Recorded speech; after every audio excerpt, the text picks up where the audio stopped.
दोस्तों नमस्कार, मेरा नाम रविकांत भारती है। अंधभक्त, गोबर भक्त और नफरतबाज शाहरुख खान से जब से पंगा लिए हैं तब से इनका दुख समाप्त होने का नाम नहीं लेता। जब ये सोचते हैं कि चलो एक फिल्म है, हमने विरोध किया, फिल्म हिट हो गया और मामला अब शांत करो, तब तक जो है कुछ ऐसा मामला आ जाता है जो इनके घाव को फिर से हरा कर देता है। ऐसा समझिए कि इनके पेट में जो मरोड़ है या शरीर में जो खुजली है उस पर यह बरनोल लगा लगा के ठीक किए हैं, लेकिन जैसे ही काला रंग का वो पपड़ी बन गया है उसके बाद एक ऐसी घटना घट जा रही है जिससे वो खुजली हो जा रहा है और वो काली पपड़ी हट के इनका घाव जो है तरोताजा हो जा रहा है। आपको बता दें, दिल्ली यूनिवर्सिटी के प्रोफेसर्स जो है डांस किए हैं पठान फिल्म पे, और पठान उसी दिन 1000 करोड़ से ज्यादा की कमाई के लिस्ट में भी आया।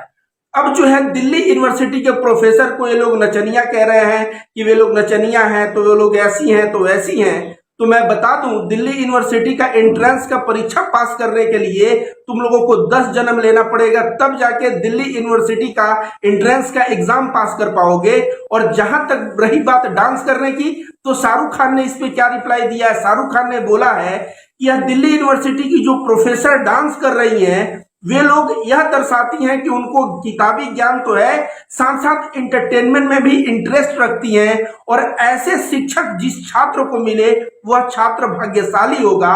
शाहरुख खान ने ट्वीट करके इस बात को बताया है।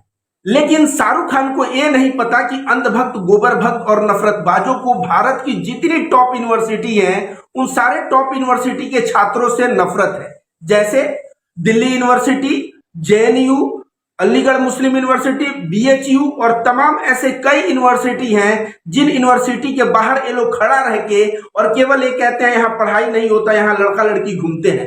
भले ही इनके बाप दादा न एंट्रेंस पास कर पाए हो, न ये कर पाए, लेकिन कमेंट जरूर करते हैं और लड़कियों के चरित्र के ऊपर सवाल जरूर उठाते हैं। और वही सवाल कहीं ना कहीं दिल्ली यूनिवर्सिटी के टीचर के ऊपर इन लोगों ने उठाने का प्रयास किया है, लेकिन मुंह की ऐसी खाई है कि अब ये कहीं मुंह दिखाने लायक नहीं बचे।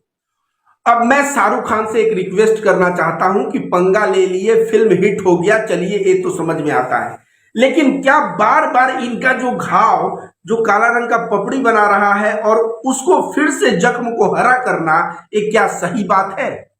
हालांकि इनके कृत्य ऐसे हैं, इनके करतूत ऐसे हैं जिन करतूतों की वजह से आज इनको यह दिन देखना पड़ता है, लेकिन शाहरुख खान जी अब इनको आप माफ कर दीजिए।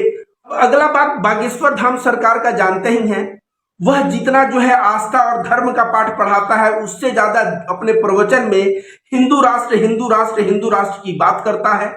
दलित को अपने पास आने नहीं देता, छुआछूत पे इतना भरोसा करता है। कोई दलित आता है तो कहता है तू पैर मत छू, तू तो अछूत है।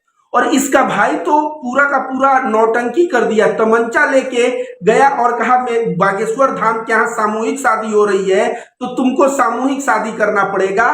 तो जितने भी 125 जोड़ों का सामूहिक शादी हुआ है, मुझे तो यही लगता है कि पैसा उनका, सामान उनका, जबरदस्ती उन जोड़ों को पकड़ के ला के बैठा दिया गया है अपने मंच पे और क्रेडिट ले लिया गया है। नहीं तो बागेश्वर धाम का सगा भाई ये बताइए जाता है और जाके तमंचा दिखाता है, एक हाथ से दूसरे हाथ से सिगरेट पीता है और कहता है तुम लोग यहाँ शादी क्यों कर रहे हो, तुम लोग सामूहिक में शादी क्यों नहीं किए। लेकिन बागेश्वर धाम सरकार सोचता है मैं हिंदू राष्ट्र का नाम लेके और मैं बचा रहूंगा, तमाम अंधभक्त गोबर भक्त मेरे फॉलोअर बने रहेंगे, मेरे ऊपर कोई एफआईआर नहीं होगा। लेकिन बाबा साहब अंबेडकर के संविधान के सामने यह बागेश्वर धाम का भाई पड़ गया, और भाई पड़ गया तो इसके हिंदू राष्ट्र की औकात पता चल गई कि हिंदू राष्ट्र करने वाले लोगों को भी बाबा साहब अंबेडकर का संविधान नहीं बकसने वाला, और उनके ऊपर भी एफआईआर और मुकदमा हो गया है।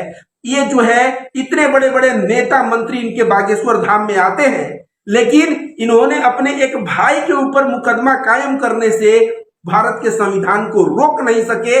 यह होता है असली हिंदुस्तान और यह है हमारा राष्ट्र।